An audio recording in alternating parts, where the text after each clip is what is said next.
सदर योजनेची सुरुवातीला अर्ज करण्याची मुदत 1 जुलै ते 15 जुलै 2024 पर्यंत होती।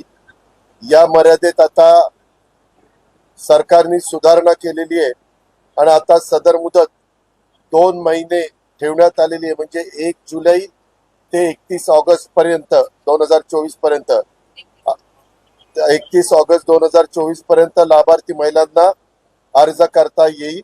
तसेच 31 ऑगस्ट 2024 पर्यंत अर्ज करण्यात आलेल्या लाभार्थी महिलांना जर एखाद्या महिलेने 30 ऑगस्टला अर्ज केलेला असेल तर तिला लाभ मात्र 1 जुलै 2024 पासून दरमहा 1500 रुपये अशा पद्धतीनं देण्यात येईल। म्हणजे जरी काहींना उशीर झाला, कारण आम्ही आता बघतोय बहुतेक ठिकाणी एवढी गर्दी होतीये, आमदारांनी पण सांगितलं, अनेक मंत्री महोदयांनी सांगितलं की गर्दी जास्त होती, महिलांना असं वाटतं की 15 दिवसात आपलं नाव तिथं गेलं पाहिजे, त्याच्याकरता तिथं गर्दी होऊ नये, त्यांना तिथं त्रास होऊ नये, याकरता खबरदारी म्हणून राज्य सरकारने हा निर्णय घेतलाय। या योजनेमध्ये पात्रतेमध्ये देखील अधिवास प्रमाणपत्र आवश्यक असल्याचं नमूद करण्यात आलं होतं।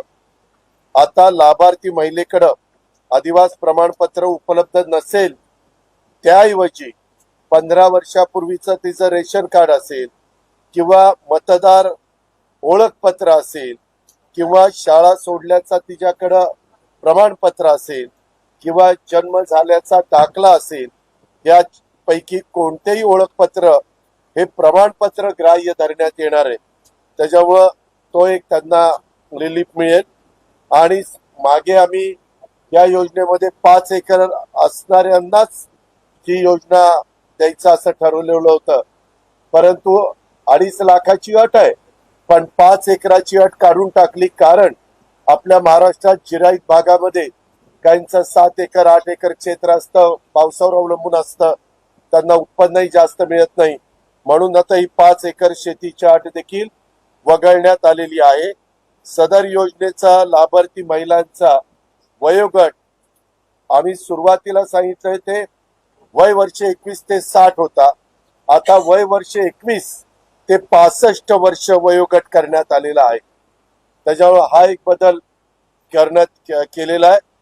आणि विशेषतः महाराष्ट्राची बॉर्डर आहे, त्या बॉर्डरवर जे आमचे महाराष्ट्रीयन लोक राहतात, त्यांनी जर शेजारच्या राज्यातल्या मुलीशी लग्न केलं तर काही प्रश्न निर्माण होऊ शकतात, म्हणून परराज्यात जन्म झालेल्या महिलांनी महाराष्ट्रातील अधिवास असणाऱ्या पुरुषाबरोबर विवाह केला असेल तर अशा बाबतीमध्ये त्यांच्या पतीचा जन्म दाखला चालेल, त्यांच्या महाराष्ट्रामधल्या पतीचा शाळा सोडल्याचं प्रमाणपत्र चालेल किंवा अधिवास प्रमाणपत्र देखील ग्राह्य धरण्यात येईल।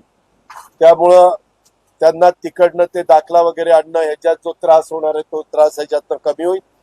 2.5 लाख रुपये उत्पन्न दाखला उपलब्ध नसेल तर त्याऐवजी त्या कुटुंबाकडं पिवळं किंवा केशरी रेशन कार्ड उपलब्ध असेल तर त्यांना 2.5 लाख रुपये उत्पन्नाचा दाखला ही प्रमाणपत्रातनं सूट देण्यात आलेली आहे।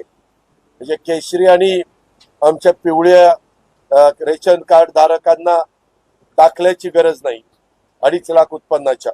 आणि सदर योजनेमध्ये समजा कुटुंबातील एका पात्र अविवाहित महिलेला सुद्धा योजनेचा फायदा देण्यात येईल।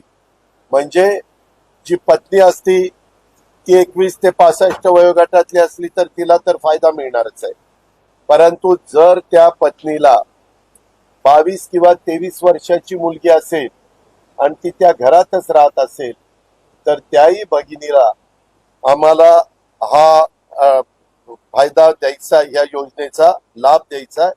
त्याच्यामुळं त्या कुटुंबातील एका अविवाहित महिला पात्र वयोगटात बसत असेल तर तिलाही लाभ मिळणार आहे। अशा पद्धतीने याच्यात बदल करण्यात आलेले। त्याबद्दल सभागृहात सांगितलेलं आहे, कुणालाही 1 पैसा देण्याची गरज नाही। थोड्याशा आमच्या महिला घाबरलेल्या होत्या, 15 जुलै पर्यंत आपला अर्ज गेला नाही तर आपलं कसं होणार, आता तर 31 जुलै पर्यंत दिली, 60 दिवस आहे. आणि जरी यदा कदाचित तिचा अर्ज हा ऑगस्ट मध्ये मंजूर झाला तरी देखील तिला जुलै आणि ऑगस्टचे 3,000 रुपये त्या ठिकाणी मिळणार आहेत. आणि हे साधारण आम्ही 15 ऑगस्ट ते रक्षाबंधन 19 ऑगस्ट आहे, 15 ते 19 पर्यंतच आम्हाला हा त्यांचा जो काही लाभ आहे तो लाभ आम्ही वितरित करणार आहोत. दादा, या योजनेच्या ज्या अटी शर्ती सरकारने पहिल्या निश्चित केलेल्या होत्या त्या आता शिथिल करण्यात आलेल्या आहेत. त्यामुळे विरोधकांनी जो आरोप केलेला होता की लाभार्थीची संख्या कुठेतरी घटेल, त्याचा फायदा आता कशा पद्धतीने होतो? ह्याच्यामध्ये लाभार्थी वगैरे काही नाही. आम्हाला खरोखरीच आमच्या मातेला, भगिनीला, आमच्या मुलींना ह्याचा लाभ द्यायचा होता. परंतु एखादी नवी योजना आली तर पहिल्यांदा निर्णय घेताना काही त्याच्यामध्ये त्रुटी राहतात. आमच्या लक्षात आलं, आमच्या महायुतीच्या अनेक आमदारांनी ही अडचण सांगितली. त्या खात्याचे मंत्री आदिती तटकरे यांनी हे प्रश्न निर्माण झालेत असं सांगितलं. त्याच्यामुळे आज मुख्यमंत्री, दोन्ही उपमुख्यमंत्री आणि महिला बालविकास मंत्र्यांनी ठरवलेलं होतं की सगळ्या अधिकारी वर्गाला घेऊन याच्यात काही चेंजेस करायचे. ते चेंजेस केले, ते सभागृहामध्ये आपण तिथं सांगितले, तिथं फ्लोअरवर आणले आणि तुमच्या मार्फत महाराष्ट्रातल्या चांद्यापासून बांद्यापर्यंत तमाम माझ्या मुलींना, माझ्या भगिनींना, माझ्या मातांना हा सगळा निरोप पोहोचवण्याचा आमचा प्रयत्न.